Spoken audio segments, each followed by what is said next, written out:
દોસ્તો, મારી ગુજ્જુની મોજ ચેનલમાં આપનું સ્વાગત છે। આજના વિડીયોમાં આપણે વાત કરવા જઈ રહ્યા છીએ કે આજે તો ઠાકોર ફેમિલીમાં આવી ગયા છે એકદમ સરસ મજાના ખુશીના સમાચાર। પૂનમ ભાભી બધાને આપી દીધા છે ગુડ ન્યૂઝ। દોસ્તો, કઈ વાતના ગુડ ન્યૂઝ છે તમને ખબર છે? ઠાકોર ફેમિલીમાં તો એકદમ ખુશીનો માહોલ થઈ ગયો છે। તો ગુડ ન્યૂઝનું સેલિબ્રેશન કેવી રીતે થશે, ફાઇનલી આજે ગુડ ન્યૂઝ રિવીલ કરી દીધા।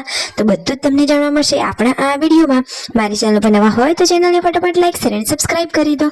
Full video in Thakor family blog channel દોસ્તો, ફૂલ વિડીયોની લિંક ડિસ્ક્રિપ્શનમાં મૂકેલી છે, ત્યાં જઈને તમે આખો વિડીયો વોચ કરી શકો છો। આવી ટૂંકી ટચુકડી લાઈવ લેટેસ્ટ એન્ડ ટ્રેન્ડિંગ માહિતી મેળવવા માટે મારી ચેનલને ફટાફટ સબસ્ક્રાઇબ કરી દો। તો ચાલો દોસ્તો, હવે તમને વધારે રાહ ન જોડાવતા આપણે વિડીયોની શરૂઆત કરી દઈએ છીએ। વિડીયોમાં તમે લાઈવ જોઈ શકો છો કે આજે તો મિતાશ માટે ગવડાવી રહ્યા છે હાલરડું। જુઓ, તેમના ઘર આંગણે આવ્યા હતા આ ભરતરી, તો તેમના જોડે ગવડાવી રહ્યા છે તેઓ તો મિતાશ માટે સરસ મજાનું હાલરડું।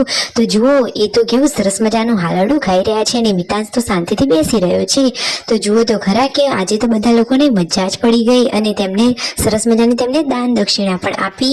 હવે ફૂલ ફેમિલી સાથે બધા લોકો વારા પરથી જમવા માટે બેસી ગયા છે। પૂનમ ભાભીના ચહેરા ઉપરની સ્માઇલ તો કંઈક અલગ જ લાગે છે અને સંજયભાઈ પણ સરસ મજાનું મલકાઈ રહ્યા છે। અરે દોસ્તો, મારા ખ્યાલથી તમને થોડો થોડો અંદાજ તો આવી જ ગયો હશે કે શું ખુશખબરી હશે, કોણ ખુશખબરી આપી રહ્યું છે। અને દોસ્તો, તો તમને વધારે રાહ ન જોડાવતા આપણે તમને જણાવી દઈશું કે ખુશખબરી શું છે। જુઓ તો ખરા કે પૂનમ ભાભી સરસ મજાનું જમવાનું બનાવી દીધું, બધા લોકો જમવા માટે બેસી ગયા અને રણજીતભાઈ સંજયભાઈ જોડે મસ્તી કરી રહ્યા છે કે આજે કઈ તારીખ થઈ, કેટલા મહિના થયા, કેટલો ટાઈમ થયો, શું ગુડ ન્યૂઝ છે। તો ફાઇનલી દોસ્તો તમને જણાવી દેવામાં આવે છે કે પૂનમ ભાભી અને સંજયભાઈ ફરીથી માતા પિતા બનવા જઈ રહ્યા છે, એટલે કે પૂનમ ભાભી હાલમાં પ્રેગ્નેન્ટ છે। તો વાવ, તો સૌથી પહેલા તો પૂનમ ભાભી અને સંજયભાઈને મેની મેની કોંગ્રેચ્યુલેશન્સ। જુઓ, હવે તો તે ત્રીજી વાર માતા પિતા બનશે। તો શિલ્પા ભાભી કહે છે કે હું પણ 3 થી 4 વાર હવે કાકી બનવા જઈ રહી છું। તો પાર્વતી ભાભી થોડા કમ રહ્યા, એ કે હું પણ હવે ફરીથી બાબુ બનવા જાઉં છું અને રણજીતભાઈ બનશે ફરીથી બાબા। મિતાશને કંપની આપનાર હવે થોડા જ દિવસોમાં આવી જશે, એટલે કે હવે ગુડ ન્યૂઝ આવી ગઈ છે। તો બીજા મસ્ત મજાના સમાચાર પણ આવતા રહેશે।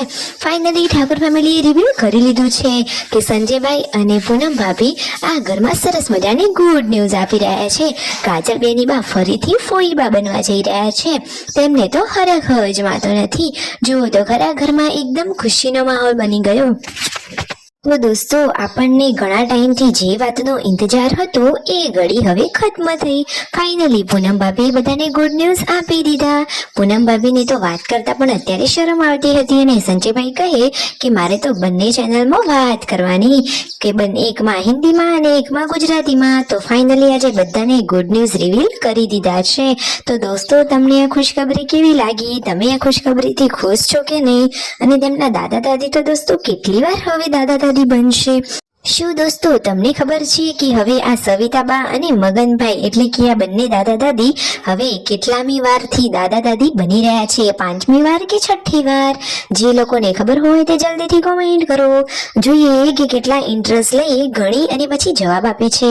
પૂનમ ભાભી, શિલ્પા ભાભી, પાર્વતી ભાભી અને કાજલ બેની બા ફૂલ ફેમિલી સાથે જમવા માટે બેસી ગયા છે અને આજે ફાઇનલી ગુડ ન્યૂઝ રિવીલ કરે। આ ખુશખબરી સાચી લાગી હોય તો લાઈક શેર અને સબસ્ક્રાઇબ।